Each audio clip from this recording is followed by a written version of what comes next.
Hello, and thank you all for joining us for our events today. I'm Cote, the president of the OSU chapter of VOICE. My name is Abby. My pronouns are she, they, and I am the vice president of the OSU chapter of VOICE. Today, we are so happy to be joined by Dr. Lisa Greenhill. She is the Senior Director for Institutional Research and Diversity at the American Association of Veterinary Medical Colleges. Our topic for today is dealing with bigotry and the costs that come with it. We asked for your questions and we'll continue to answer them as they pop up. So you can post them in the chat if you have more. So to start things off, I think a good place to start is this question from a vet student. So one of our students asked, how do you choose which battles to pick? I feel like confronting bigotry is hard, especially when you're the only member of the affected group in the room, but it's important not only for correcting the person who was actively bigoted, but also for educating the bystanders and shaping work culture. So a lot to unpack here. First of all, actually, thank you so much for putting this together and having me on. This is kind of the first event of its kind that I've been invited to participate in. And so this is really cool because oftentimes I'm not the one answering questions in this type of format. So thank you so much for the opportunity. Yeah, this question has a lot to unpack. And the first thing that I will say is it is not your job to educate everybody who witnesses this event. Just take that off the table. Like, if they get something out of it, that's great, but you don't need the burden of trying to figure out how to create a curriculum on the fly from this episode that is of something bad happening to you being an educational moment for other people. If that is a side benefit, great. But I need you to take, I need folks to take that off of the table. And then the second piece of advice, I guess, would be to approach it strategically, probably like you approach other kind of decision making, right? And so certainly with the death yesterday of General Colin Powell, and they've been talking a lot about his kind of decision making, and if you are, he doesn't want to go to war, but if he's gonna go, he's gonna win, but he has to take that moment to kind of evaluate whether or not this is a winnable thing, right? Arguably, some folks will think that this is not a winnable thing, but what I would say is, take that beat, that moment to say, what do I need to get out of a corrective confrontation? And that's what I like to call it. What do I need to get? Do I really think that this person is going to be able to understand what I'm trying to say, and how this hurt me or how this bothered me? Do I expect them to apologize? Do I expect them to make it right? What is it that I hope to gain out of the interaction? And let that really kind of drive the decision to, engage or not. The other thing is, not every interaction has to be this big confrontation. I prefer low-key interactions. So I'm famous for, in the before pandemic times, inviting folks for coffee, even Zoom coffee. I still will invite folks like, hey, let's have a Zoom coffee, or, a Zoom drink. and can I have a few minutes to just chat with you one-on-one, not making a scene, not embarrassing them, because again, we want to assume that people want to grow and learn. And I'm gonna respect both of us and allow some of that process to try to happen more privately. But it is hard to kind of pick and choose which battles. But I think that you also have to remember, you also have to remember that, you're not there to educate. You're there to try to get, some level of equality. Yeah. You're on mute. That's very good advice. Thank you. Alongside this, how do you deal with feeling guilty when you don't say something? Because I feel like that's part of it too. Like you feel like you should, and I know we don't have this obligation just because of who we are, but sometimes you go home and you're like, maybe I should have said something. Let it go. Let it go. It's a double-edged sword, but the good news, bad news, I mean, it's bad news, but you'll have another opportunity. As sure as the sun rises, you'll have another opportunity to make a decision to engage. Sometimes you'll find that, you know, at a different time, you will have really processed what happened before, and you will have kind of a game plan. You'll have better skills to kind of navigate the situation. But I mean, and hear me, I mean, there are microaggressions that happen, and I will think about them still 2 days later, a week later, a month later, like, I can't believe that person said that, right? And eventually you just have to get to a place where you're willing to let it go, because I mean, you know, sometimes there's just an onslaught of these things, and sadly, you'll have another opportunity. It might not be exactly like this, but sadly, you will have another opportunity. Our next question is a slight change of topic.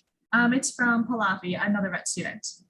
She asks, how do students work with the inherent power dynamics and hierarchies at institutions when asking for change, providing feedback, and presenting complaints in regards to DEI, diversity, equity, and inclusion at their colleges?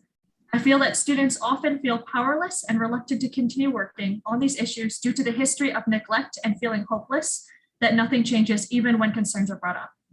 How do we stay resilient and have those with power to make change actually take action based on student experience? So before we went live, I was chatting with Anna and Abby about kind of some of these questions and having to reframe my thinking and not like answer it like, well, this is how I would do it as a, you know, nearly, you know, middle-aged woman. Like this is what, like, this is like, you know, who has been around for a few more sun revolutions, but and really kind of thinking back to that chapter of my life. And I think that, again, just much like the previous question, strategy is important. And remembering that students are not powerless, but you do have to move differently, I think. And my recommendation is really to look for allies who can amplify your voice and who have power that can be borrowed or leaned into. And what I mean by that is, and that's not necessarily like, oh, okay, I'm gonna go find, you know, a student who's 3rd or 4th year, or a house officer, or I'm not even talking about assistant professors, right? Because a lot of times those folks are chasing tenure. And so they are also, you're not powerless, but you certainly feel disempowered, and you are kind of at the bottom of the mountain, right? So then it really is about trying to forge early relationships with tenured faculty who've been around, know the system, know the players, have some savvy to them, but they also have that protection of tenure. They have that voice. And you know, really trying to find allies in that group of folks can really change the dynamic, because they do have power. And a lot of times folks kind of don't understand how institutions run. Faculty, you know, deans are important. Yay, deans, if anybody's watching. But the folks who really run the show are faculty, right? Your faculty senate and your deans certainly make a lot of decisions, but faculty have wield enormous power as well. And then so finding some of those good allies and asking them to, you know, engage on your behalf is really important. So they do have more protection. They can offer a little bit more protection, and they're also often viewed as very, important voices. So, so that's one thing. In terms of the resilience, I think that often times I've told previous voice students over the years that sometimes you just have to remember why you are there. Your job is not to go charging up the mountain to save your college from itself, right? Like, that's not your job. Like, but I understand deeply the rationale that you want to leave the place better than you found it, right? Especially for other folks with marginalized identities. But I do encourage folks to remember why you're there. You weren't there to do that work. That work is a choice. I'm not gonna lie, I get swept up as well. But sometimes in terms of saving yourself and having, reserving that pool of resilience, you have to put your head down and mind the business that pays you, right? I mean, that's really, it's probably not what folks want to hear.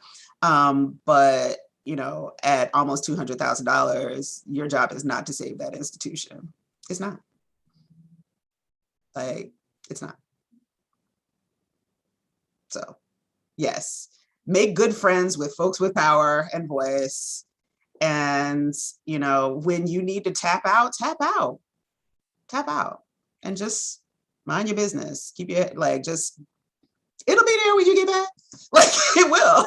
Some of these institutions are over 100 years old. They will be there when you get back.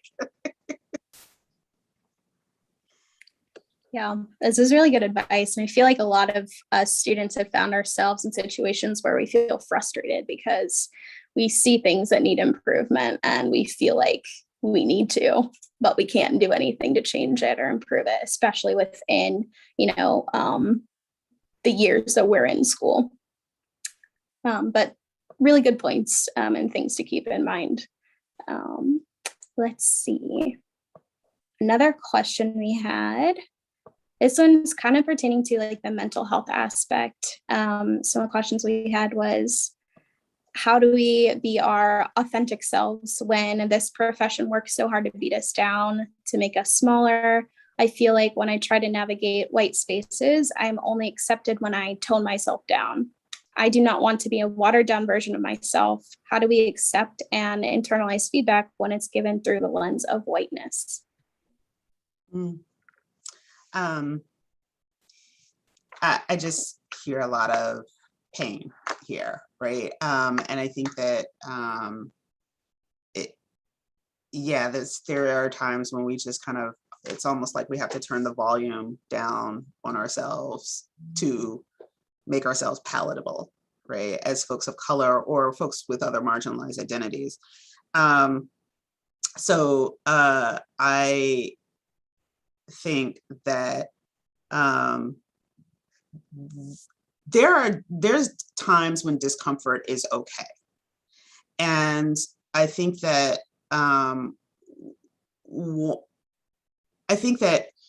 there are times when we have to choose to allow people around us to be uncomfortable, right? Especially if okay, so you're gonna go to this class and it's, you might be the lonely only or one of very few, or, it is hard and it takes its toll. But I think that the more that you can fight just internally, I don't necessarily mean but really fight to maintain your personal authenticity, the better, because you don't want to be in your 40s trying to figure out how to do that. And I think that this is a part of personal development and learning how to be authentic. And the only way to really kind of do it is to do it. And I think that we have folks with marginalized identities almost kind of grow up in a soup that learns in which we learn how to make other people comfortable. I think that this is also something that can be very gendered with folks who identify as women as well. And it's like everybody's comfort. And I would encourage everyone with a marginalized identity to challenge that. Stop worrying about other people's comfort, especially if a lot of, I mean, you'll start to find that more people are mutually worried about comfort. But stop worrying about other people's comfort. The other thing is that this profession, in my experience anyway, is really conflict averse, like so conflict averse that it's really just weird sometimes how avoidant, conflict avoidant the profession can be. But just be who you are. And you know, when you're tone policed, point it out. Like, you know, when they're like, oh, your hair is different than it was, you know, last week or whatever. And I'm like, yes, it is. And I'm not going to provide another, and I'm not going to volunteer an explanation because I know that you want to know. No, I'm gonna need you to put your pants on and ask me if you want to know. Like, because I think that sometimes we are just so accustomed to trying to figure out what the question is gonna be, preemptively asking it, like, you know, making sure people are comfortable, making sure that my presence, my voice, my body, my this, my that, just is not causing any waves. Cause the wave, like just go in there and just smack the water. Because and I know that that's hard, but the more you do it, the easier it becomes. Let people be uncomfortable. And then I know that there's a blowback to that. The reality is for folks with marginalized identities, you might not like that either, but that's the only way we're gonna get down to business, the business that needs to be talked about, right? Otherwise, we're all just not being authentic.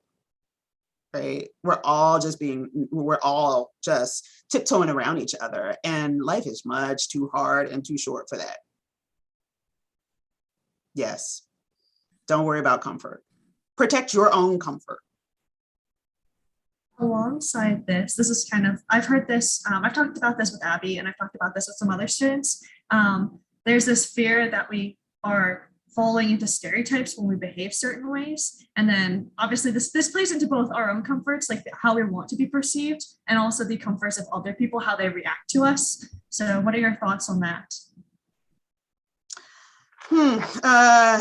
Yeah, I mean, again, there are so many things, and I don't mean this just from a diversity lens, there's so many things that we don't have control over.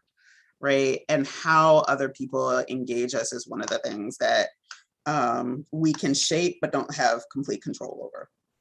And what do I mean by shape? Like, I mean that we don't let some things slide. And again, that doesn't mean that it turns into this major confrontation. It could be like, well, what do you mean by that? Or someone says something really wacky, and folks that know me know that I will go quiet. I'll go mute. Why? Because I'm like, I need anybody in earshot to hear the dumb thing this person just said. And I'm just gonna let it be awkward. I'm gonna let it be awkward. I think that communication-wise, we're also so, especially Americans, we are so cultured to fill verbal space. And when it's not necessary. Sometimes you just need to let the silence hang there. And sometimes they'll be like, oh, I must have said something. Yeah, you did. But don't say anything. Let them just kind of roll with it. You know, continue to roll with it. But I mean, I think that it is hard. I mean, and there are times when I'm frequently in white spaces, and I need folks to understand that there are times when I'm not okay. There are. I don't show it, but there are times when I'm not okay. And I just do what I need to do to get through that day. And I self-soothe. I'll talk about it with someone, but I also try not to hold on to things. That's not saying I forgive people or I get over it, but I just am like, I got to move on to the next thing, because wallowing in the pain of a microaggression, because they can be painful, paper cuts add up. Like, I can't stay in that space. That's me. I can't stay in that space. It's not productive. It's not going to change anything. So I'm back to strategy. All right, how do I make this? How do I figure out how to manipulate this situation to do what I needed to do? I think for me, that reminds me of the value of using your peers and leaning on your peers, kind of going to people who you know that you can trust, where you can go to them and share these experiences and kind of just at the very least feel validated in those moments, and then process it out loud before you can just move on and then start the next day. Yeah, I mean, I would say that the group chat or whatever app you might be using is like the best thing that has come out of technology is the group chat, right? And so I have several group chats. I got a family group chat, I got a sister group chat, and then I have, several group chats with women who are dear, dear friends. And that group is I'm the only person of color in that group. And then I have my, another group of African-American friends that we touch base every day. But those are my spaces where I'm like, can you believe that this thing just happened? Like, and again, sometimes they don't seem intentional. One of the things that often intrigues me is how often people will drop the doctor from my name, but have other people on the dais, and I'm like, how did that happen? How did it happen? And I'm like, okay, these things happen, but I will shoot off a text like, do you know that? And then I'm like, okay, I've said it, and they're like, they clutch the pearls on this group text, and I feel validated, and we can all move on. I think it's interesting that you say that, because there are other things, like similar things I've experienced where people, not the doctor part yet, like where no one recognizes it, or they say like, is this on purpose? Is this just a mistake? But then it builds a pattern. Like, I've been mistaken for other Asian students, and I know some of my peers have been as well. And so people are like, oh, it's not about you. You, like, some people are just bad with faces. But I'm like, it just so happens that people tend to be really bad with my face and other Asian faces. And I'm Right. like, you gotta, I understand. I guess I'll tie this into our next question. Our next question is about like assuming positive intent. It says, I've heard a lot about assuming positive intent. I understand how it's useful in many situations, but I've also seen it be used to shut down conversations about microaggressions. How can we balance this? And I guess that's good. Such a good question, and one that I was asked about during a talk about a week ago. And so I guess I have my own algorithm for assuming positive intent. And again, the algorithm is based on previous experience, right? It's based on a data pattern. So there are some things I think that every individual microaggressions that folks experience in such vast numbers that when it happens, I'm like, that intent thing is some BS. I'm not dealing with that. like the intent for this person might be positive, but guess what? They might also be the person that catches, what, from me, because I am like just fed up. That, whatever this stereotype or microaggression, whatever it is so pervasive that it's happened so many times. I find it hard to always assume positive intent.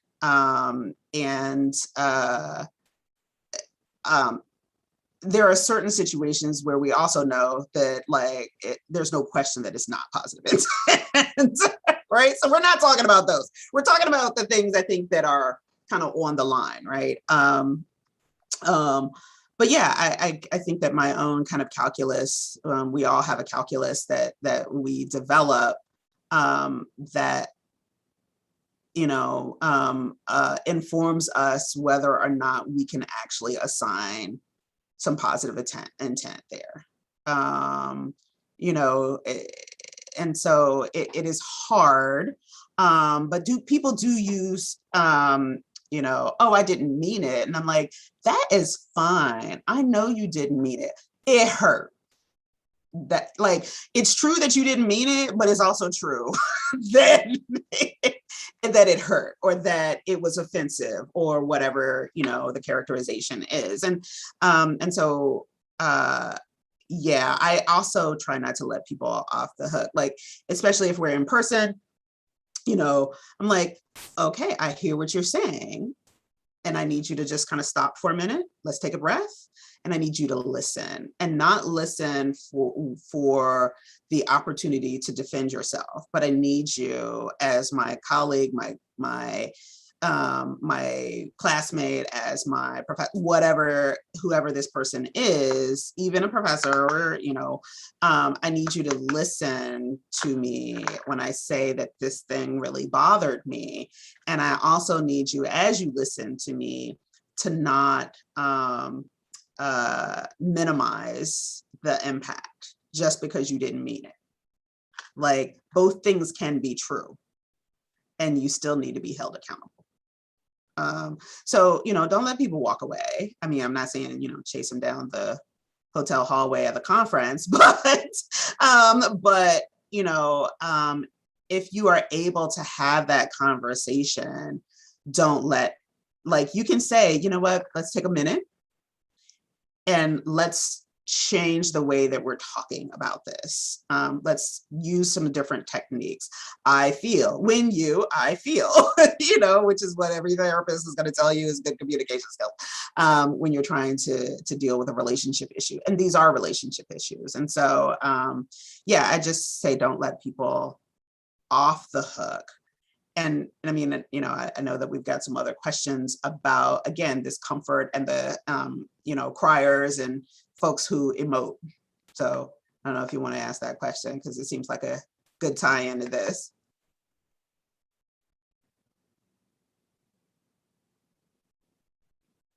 Everybody's laughing, but nobody's asking. All right, I'll ask the question. I'll ask it. The question says, I'm afraid that I'm not taken seriously when I bring microaggressions up. People tell me that I'm oversensitive, especially since I tend to cry during confrontations. How can I respond to this or prevent this from happening? And I feel this too, because I am very big on crying. I used to be a crier. You'll grow out of it, maybe. But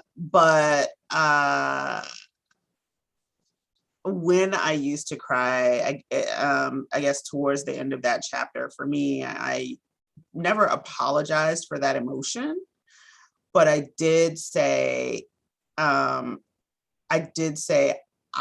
am emotional because this means a lot to me. And I want you to know that it means a lot to me. And I don't want you to take this expression of emotion as a derailment of the conversation I'm trying to have with you. You know, because I used to be a crier. Like, I used to cry a lot. And I don't as much anymore. And part of it, I think, is skill development. And it's just, you know, skill development in terms of dealing with these types of conflict is just something that you have to build. I liken it very much to when toddlers don't quite have the language to express themselves. And so then they have the tantrums and they're really emotional. And it's because they don't have the language to communicate their needs and desires, right? And so in some ways, I feel that this expression of emotion is very much like that, that it is, you're upset because, you know, you've been offended, and nobody likes conflict. And you really hate to have to bring it up, not because you don't want to drag that person, but because, like, it's just uncomfortable and nobody really wants to do it. But you also know that if you don't, it will continue to happen. and you'll still cry. Like you're gonna cry anyway. So I think of these moments as practice.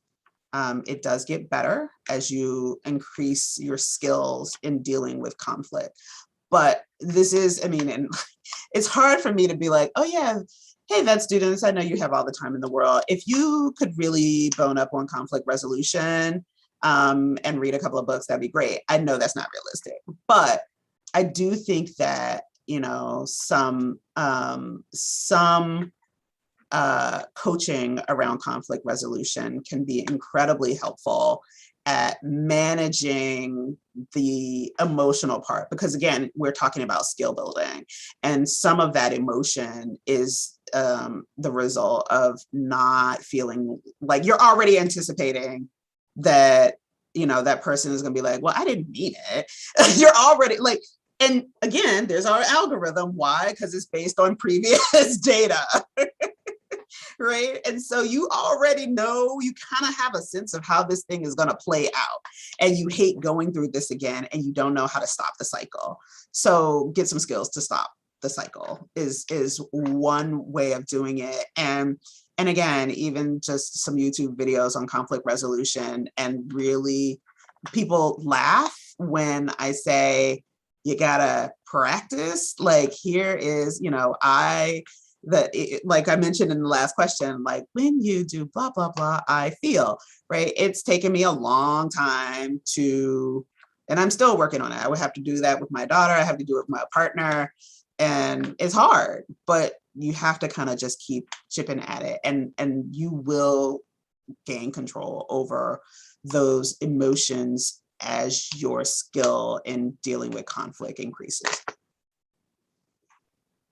You bring up a lot of really good points. And we do have a little bit of, you know, conflict resolution built into our curriculum, but it's really interesting to view that curriculum through this lens and see how it can be more beneficial, more applicable to our, you know, different groups and various identities that we belong to. Yeah, can I weigh in on this similar one more time? Can I just Yeah. add on to this? Because I mean, I'm so Yeah, glad yeah. that hear that it's in the curriculum. But again, you know, yes, those skills are transferable. But again, even as I like see on social media how, you know, veterinarians are really enduring these very challenging times with clients and with each other, and, you know, the world, it's all dumpster fire. I think that some of these challenges would be lessened. They wouldn't be eliminated, but lessened with more conflict resolution skills. Yes. I completely agree. I completely agree. And it goes back to, you know, what can we do as students right now to kind of change that and potentially push the curriculum in a different direction, and how much of that is really our responsibility, you know, and we are working on a little bit of that behind the scenes, but so hopefully, you know, have, you know, for voice chapters, I mean, have a session on conflict resolution and mediation. I know role playing sounds goofy, but really, you got to do it. You got to do it. I'm actually working on trying to put together a communication wet lab where we talk about confronting bigotry. So that's actually one of the projects that we're working on right now. I'm so glad you said that. Yes, yes. Great. That's awesome. So yeah, I mean, having those things, doing those the role play so that you kind of, you know, I mean, and play it up. Whoever's playing the villain, like whatever the villain is the client, a kid, whatever it is, like, you know, have them play it up and really practice some basics, you know, conflict resolution skills to see, you know, to get more comfortable at trying to bring that temperature down. I think it's interesting that you, I think it's interesting that you mentioned previously the comparison with like the clients getting upset and dealing with that kind of conflict because I feel like the reception to that kind of conflict is different sometimes than when you're confronting microaggressions, which is specifically why I was interested in this lab, because it's a different kind. The reaction is much more personal. I found in my, like how people have reacted to me, they take it more personally than I'm saying, oh, you're feeding a grain-free, can I please educate you on some other foods? Versus, hey, like you should please do this. Yes, yes. You know, and this is also, I mean, part of conflict resolution is trying to get people to assume some positive intent there too. And recognizing that, you know, a lot of times we demonize people who do dumb things. It's one of those, like, some people who do dumb things are demon worthy. Some people who do dumb things are just dumb doing people. Like they're well-intentioned, they mean well, they are lovely people otherwise. This is one of their blind spots. And again, you can, you know, if you're invested in that relationship, then you might, you know, go there with that person. There have been folks in my life where I'm just like, you know what, for some folks who might be watching this, there are a couple of people, probably 2 people in veterinary medicine at one point where I was just like, they get a pass. They say all kinds of crazy stuff to me. And it's so crazy and outrageous that at this point I find it humorous. Like, it's so crazy. Like, where did that come from? Like, it should be offensive racially, gender, age. Like, how did you say that? Like, I mean, you just hit so many points with one sentence. But again, like, I just was like, you know what, this is so not worth my time. And they have 1 foot on a banana peel. Like, I'm gonna let this go. I'm just gonna let it go. Yeah. So this reminds me, since we're talking about managing our own emotions a little bit, this definitely ties back into what we were talking about before, but managing other people's emotions. So the other question that we had was, I'm tired of having to manage people's emotions and reactions when having discussions about bigotry, especially with microaggressions. I constantly feel like I should be holding myself back. What advice do you have for dealing with this? Stop worrying about other people's comfort. Stop. If you are not in a relationship with that person, their comfort is really not your concern. I mean, that sounds really brusque, and it sounds like Dr. Greenhill is not feeling blah, blah, blah. Yeah, if you have said something to me that is really problematic and I care enough to actually have a conversation with you about it, and then you are upset that I brought it up, that whatever, and there's tears, let them cry, let them be emotional, however that comes out, sit quietly, blank stare. I mean, like most folks, folks that have been, are in vet school or have been to vet school, we've been, you know, everybody has been an adolescent, teenager. I know that you know how to do a blank stare. I live with one in my house, like, like a young adult. Like, I know that you know how to do a blank stare. Just go into blank stare mode, and let them have that moment.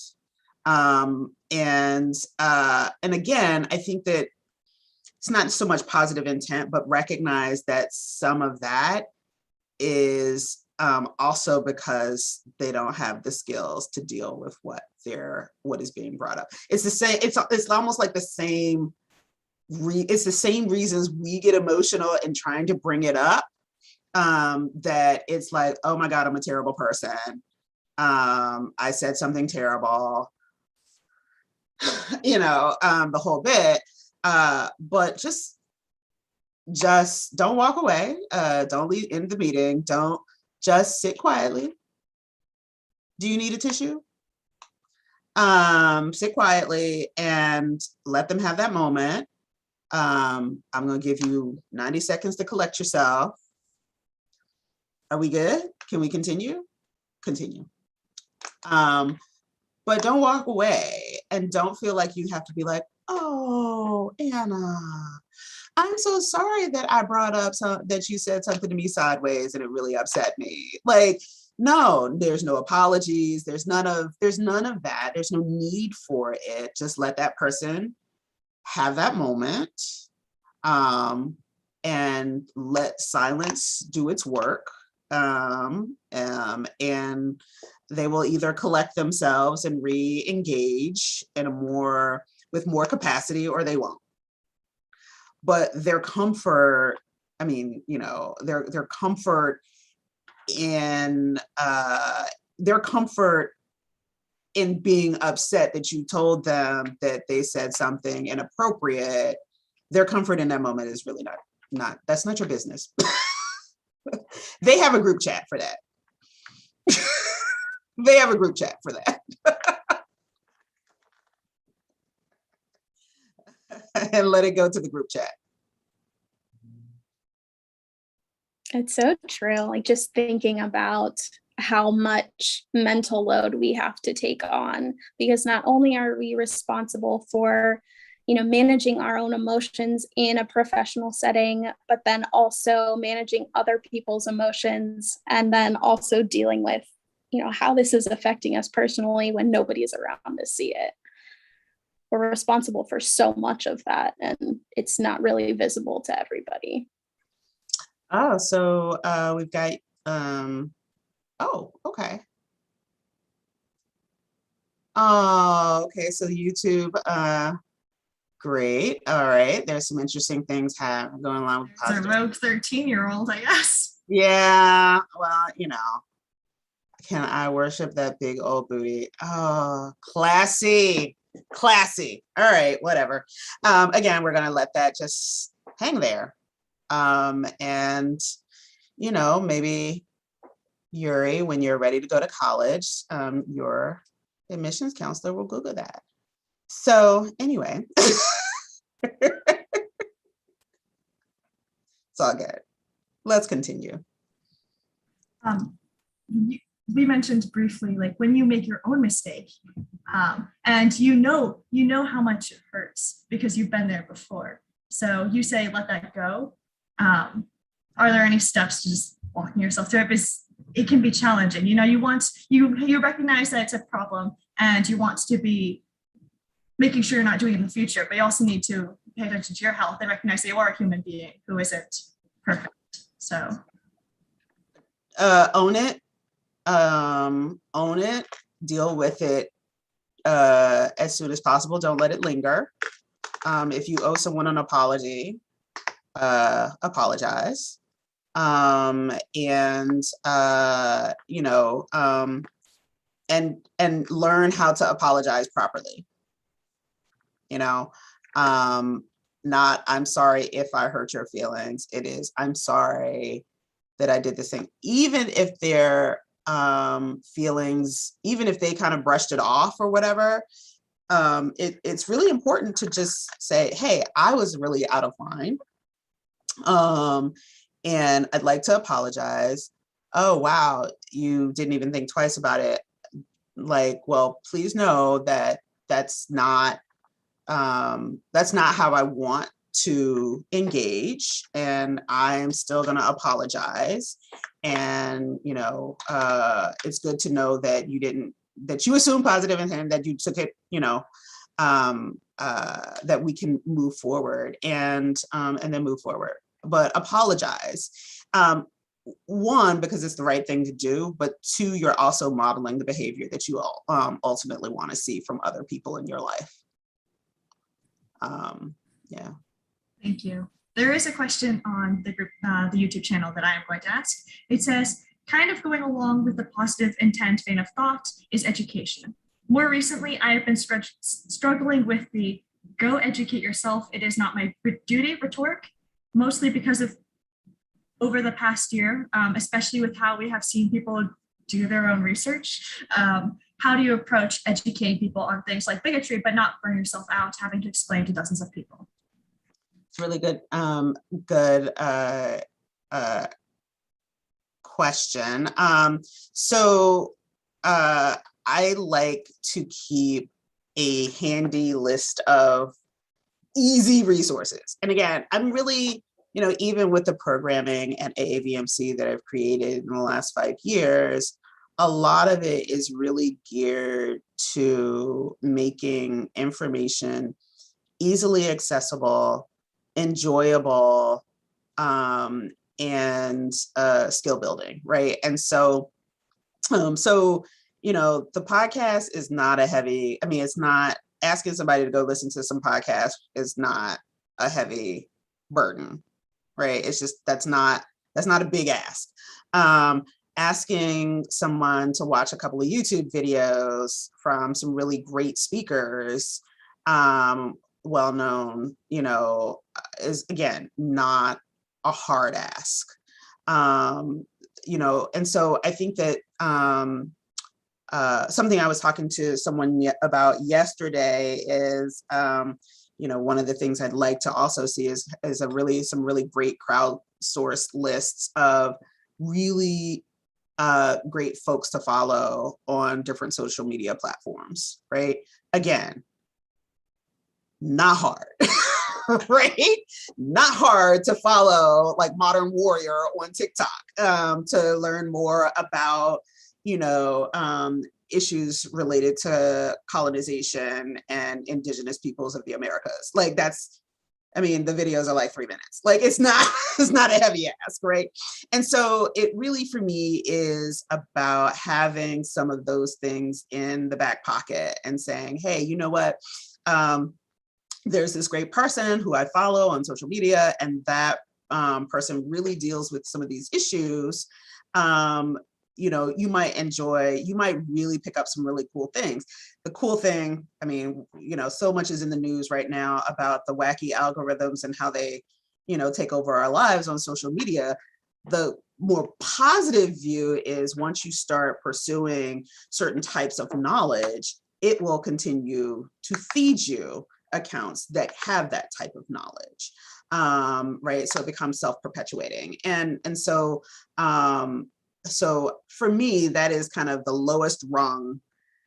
And I've gotten to a place where that's my go-to. I'm like, hey, there's some really great things. Hey, there's an article that I read in the Times or the Washington Post, and I'm going to send it to you. Yeah. Go, but yeah, easy, low burden content that doesn't require a lot of them, but should just listen and process. Yeah. So That's at the end of this, I'm going to ask you all who you follow on social media, because I'm looking for some new folks. And again, I want to crowdsource this information. So don't tell me about all the dances you're doing on TikTok, like in the anatomy lab.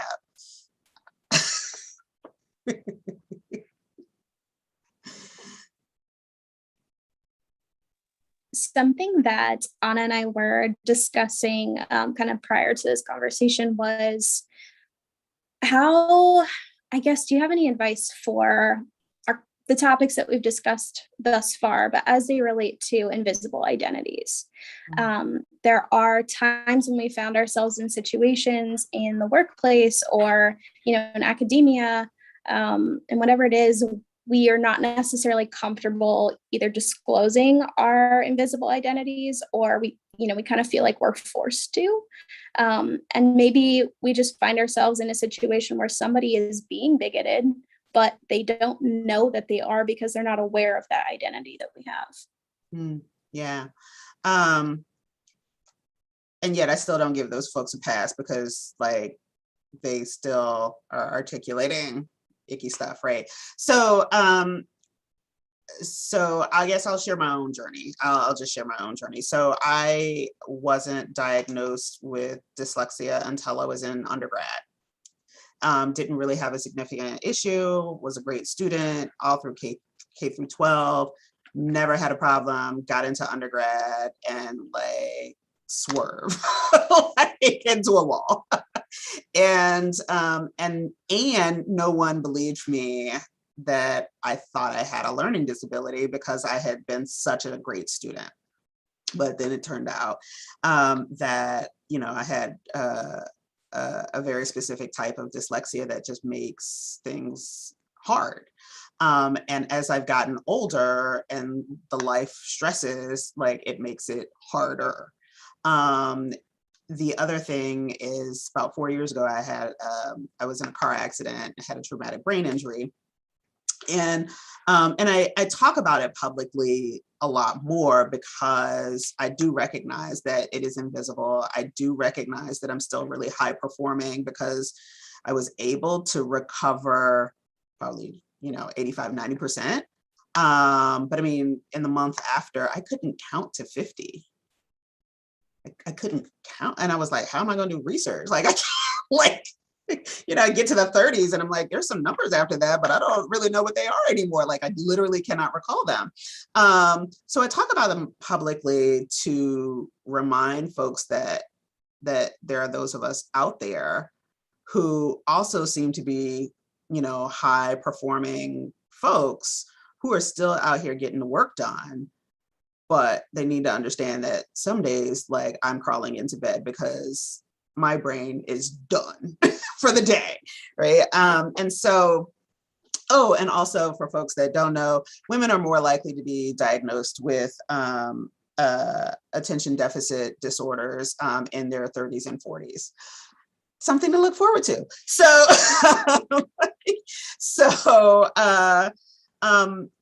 these are all things that I'm grappling with, and they are largely invisible, and folks are always shocked when, they hear that I have these issues. But it's hard. For me, I've made a very conscientious decision not to allow them to be invisible. But that's a very strategic choice of me using my own story for other purposes, for a grander purpose. I don't expect everyone to do that. These are personal pieces of information. And we do know how ableist society can be.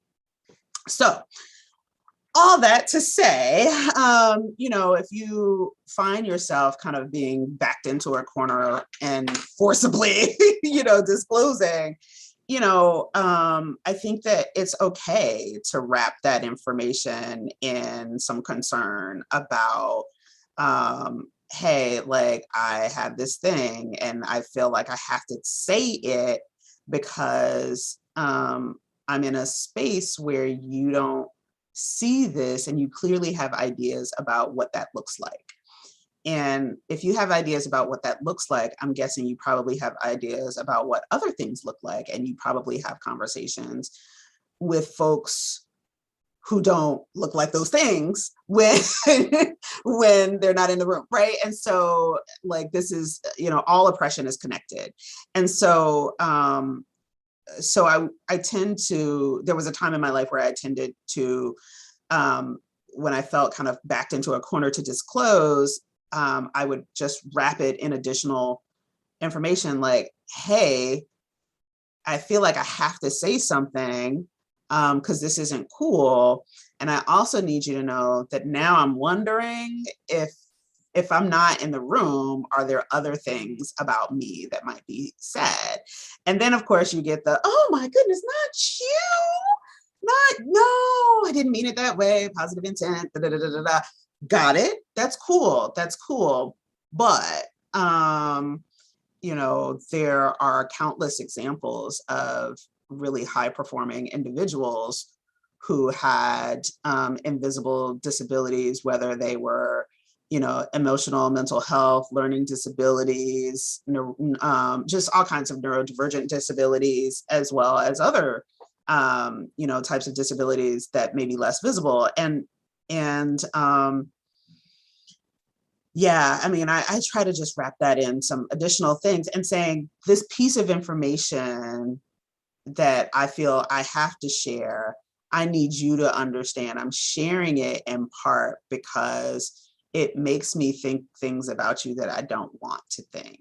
And I want to give you an opportunity to clean that up.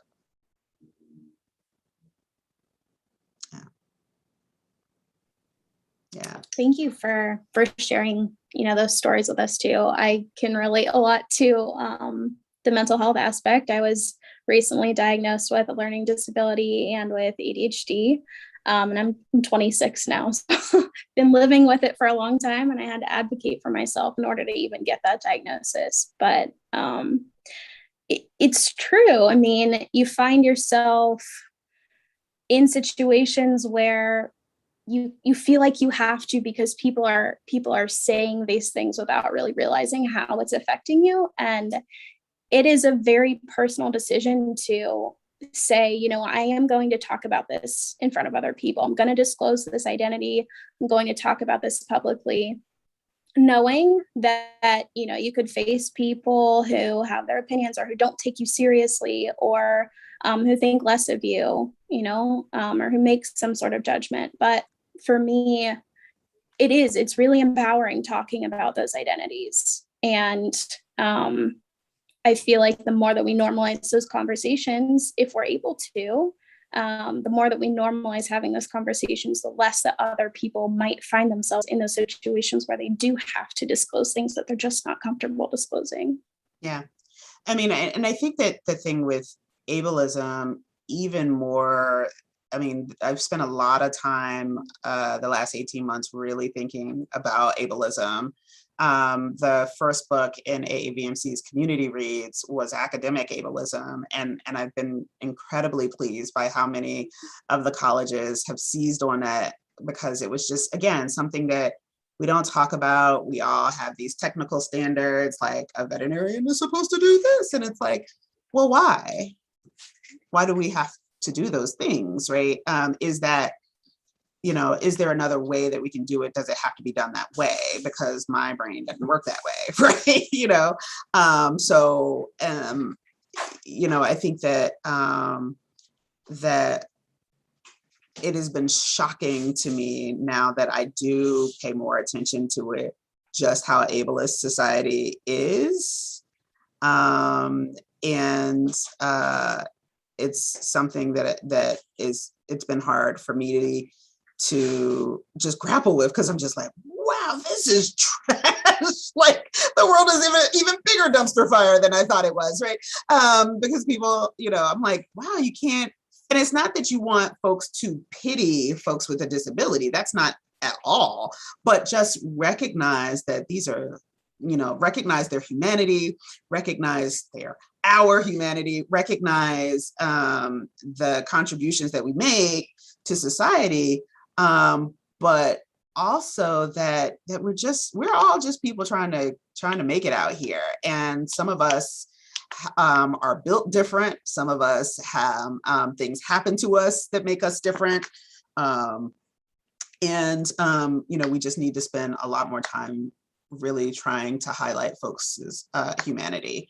But yeah, the ableism thing is something I'm spending a lot more time thinking about, following a lot of disability activists on social media, especially during the pandemic. It has been fascinating, because disability Twitter, like, I don't know how much time we have, but disability Twitter has been hot, right? They were big mad about, oh, okay, so a whole pandemic can make things that y'all said were not reasonable accommodations. Now everybody's doing them, and we're already seeing the rollback. Okay, well, the pandemic is almost over. That's a whole nother thing. Pandemic is almost over, so we don't need to do those things anymore. And now they're unreasonable again. And again, it's just my mom tells me periodically that the world is built for the dominant culture's comfort. That's what it's built for. And we're just constantly bumping up against that and trying to get comfortable. And this is an area that for ableism, for me, it has been once you really, really take a deep dive in there and you see it, you cannot unsee it. And that's also another reason why I've tried to be a lot more transparent about my own struggles, because I think that there are others out there that just need to know that that there are those of us who are out here doing day to day, struggling as well. So, yeah. But yeah, disability Twitter. I I saw some of that stuff. I know exactly what you're talking about. Juicy. All right, it is 8 o'clock. I think we covered most of the topics of the questions that were asked. Is there anything else you'd like to say? We're not gonna do that one question. I wanna do Okay, that all one right. question. All right. Abby, you want me to take this one? Yeah, I got it. I want to do this question. Let's do the question. So one of our question submissions was, why is, and this is from a veterinarian, so why is the veterinary field so opposed to hearing about veganism when, as veterinarians, our job is to speak up for animals? And I do want to say that I am a vegan, so I will go ahead and disclose that identity. I am a vegan. This is not my question, but Can I ask how you feel about the question? yes, I was hoping you would. You know, I was hoping you wouldn't. So I've been vegan for about 6 years now, for ethical reasons, for various reasons, and I was actually raised vegetarian. When I applied to vet school, I knew what I was getting myself into as far as the curriculum and, certain aspects of the field, specifically food animal, large animal medicine. And, I knew what I was signing up for. I knew that I was going to be seeing things that made me uncomfortable. And, I was going to have all kinds of ethical, not necessarily debates, but just conversations with people about those things. But I recognize the value and the importance of all of the different jobs that make up veterinary medicine. It's not just small animal. It's not just cats and dogs. There are so many jobs that we're responsible for and taking care of the animals that are going to be used for food and making sure that, different zoonotic diseases aren't passed through food to humans. All of those things are very important. And so I think that as an ethical vegan and as an advocate for animals, I am still doing that job. And I can understand where this question is coming from a little bit, but I don't think our views about it are aligned. There's room for diversity. So yes, this was a pre-submitted question, and we had a conversation about whether or not to include it, and I was like, no, let's include it. And so a couple of things in terms of that. Why is it so opposed to hearing about veganism? I will totally accept that has been this person's experience, right? I will also say that this goes back to strategy. Like, what is that messaging? A lot of times my few interactions with folks who have really tried to get me, I was vegetarian for 2 years, like around in college. And then my grandmother was like, you are Southern and we eat ham, so here's a ham biscuit, like, let's get on with this. And so it didn't last long. She made amazing ham biscuits as well. So but a lot of times there is a perspective that vegans can be really preachy, that there's some virtue signaling there. I care about the animals more than you do because you eat them or wear them or whatever it is that you do with them. And sadly, I think that stereotype of vegans has shaped some of that response. And I think that it's heightened, it's a heightened response within veterinary medicine because there are parts of the profession that are intimately involved in food animal production. And I will challenge veterinary vegans that like you kind of knew that when you were getting into this, right? And that we were talking about this before, veganism is a choice for folks. Some folks, they don't feel like it's a choice. This is their belief system. Cool. Again, still a choice, right? Still a choice. It is not an immutable thing, right? And so I think that part of it is, I will say that in terms of the intersection of kind of veganism and other identities that are marginalized, this is a tough one because folks are like, yeah, but you don't get to choose all these other ones. And so now you want me to do this too, right? There's a piece of that. There is the potential for feeling preached to. But do I think that there is a space, there is and needs to continue to be a space for meaningful dialogue about the ethical treatment of animals, even for those of us who are carnivores? Yes, right? I mean, I think that there has to be room for that. But it's kind of one of those things, like you can't just go Yosemite Sam jumping in there like, okay, so you know, no more baby chickens, no more like, you know, I have a colleague, her in-laws are vegan and they have Thanksgiving. And I'm always amused and intrigued by what they have at Thanksgiving. And not a turkey roll, celebration roll. Yes, sounds interesting. But, you know, even in that experience, like, you know, my colleague is like, yeah, it's kind of a judgy situation, but we eat the celebration roll. And, you know, it's a couple of days every year and it's actually fun, right? Like the recipes have gotten better. It's great. But I mean, I think that part of it is the messaging. And I think that sadly, veganism's larger kind of organized veganism's messaging is not particularly friendly. It's not particularly friendly.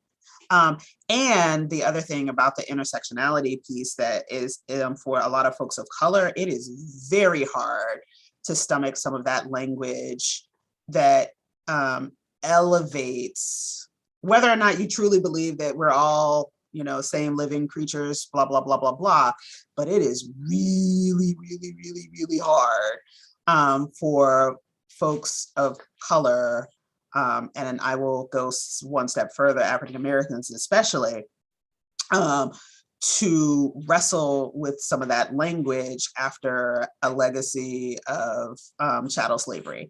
And that now we're spending a lot of time being concerned about animals when we have not reconciled the ugly history in this country, and that people are still feeling so oppressed and marginalized. It is a hard sell in some communities of color, a very hard sell. And I think that a lot of well-intended white vegans totally fly past that. And I think that the vegan community really needs to spend some time reconciling with that, because the messaging just doesn't fly well. Like I'm assuming that like some of the messaging that you're getting pushed back from related to veterinary medicine is gonna probably feel like some of the pushback that you're gonna get if like you tried to have this conversation on MLK Boulevard in Southeast DC. It's the same thing, slightly different topic, same thing. And so really check the messaging. Check the messaging. And again, like I'm always like, you know, don't worry about other people's comfort, but when there is a choice in terms of, you know, joining a marginalized group, which most folks don't have a choice.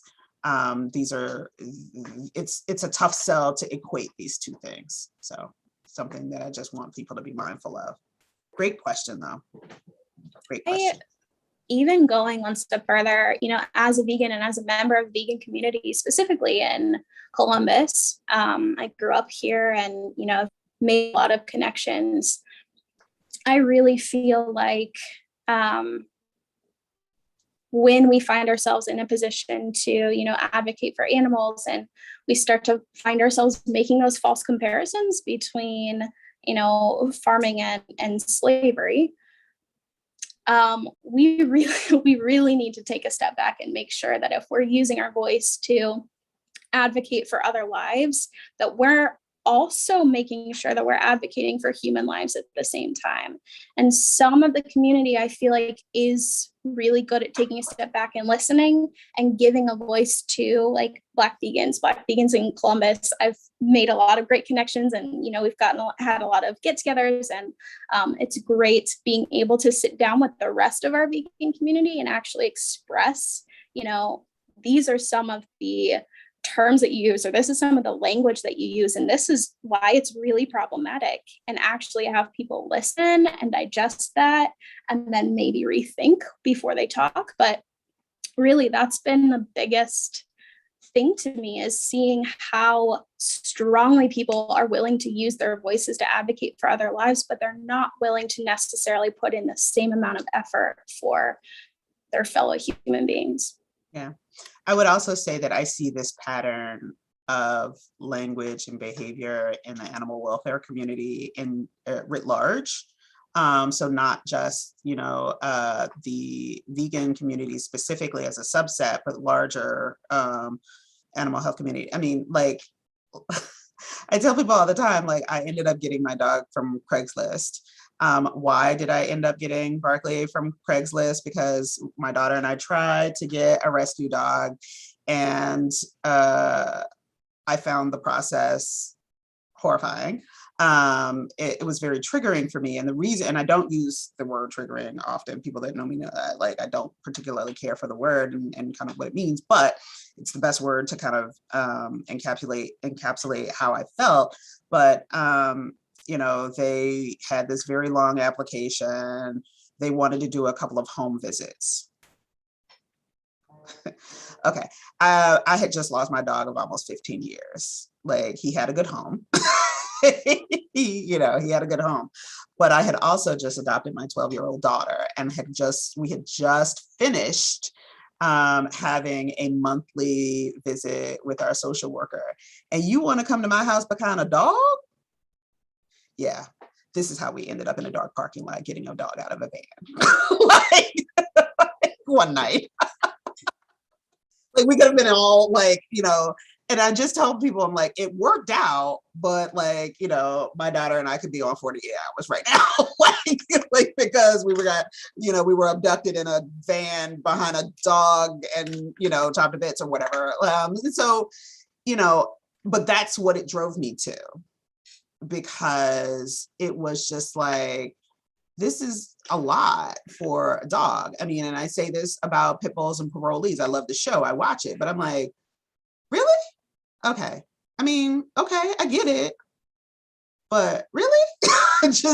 And so for those of us, again, who have some identities that we are like, the world is not always okay when we're around, and then you want to elevate these animals to this level, yeah. So, and I say all of that, of course, with a dog that I'm like, do you want mommy to do da-da-da? He sleeps in the bed with me. He has on a t-shirt because it was 40 degrees outside this morning. Like, yeah. Call me a hypocrite. I don't care. It's fine. It's fine. It's fine. I felt that conflation between human and animal adoptions. I'm an adoptee myself. And it's just like, I am not the same thing as an animal. And the adoption process, I mean, it is different, but it's like the human is also different. And I've been frustrated when I'm looking for adoption resources for myself, that all that comes up is animals, and that's what's being pushed instead of like the humans that are affected. Right. And I mean, it was the community's choice a long time ago to choose the term adoption, right? Because of what it connotates. And so, yeah, it is kind of hard it's been hard for me over these last 8 years to kind of reconcile that. And I just remember, I don't know if my daughter just got home from work. I don't know if she remembers, but I just was like, okay, but the whole state of Washington gave me a human child to finish raising. And you want to come to my house behind a dog? have you lost your full mind? Like, that's literally how I felt.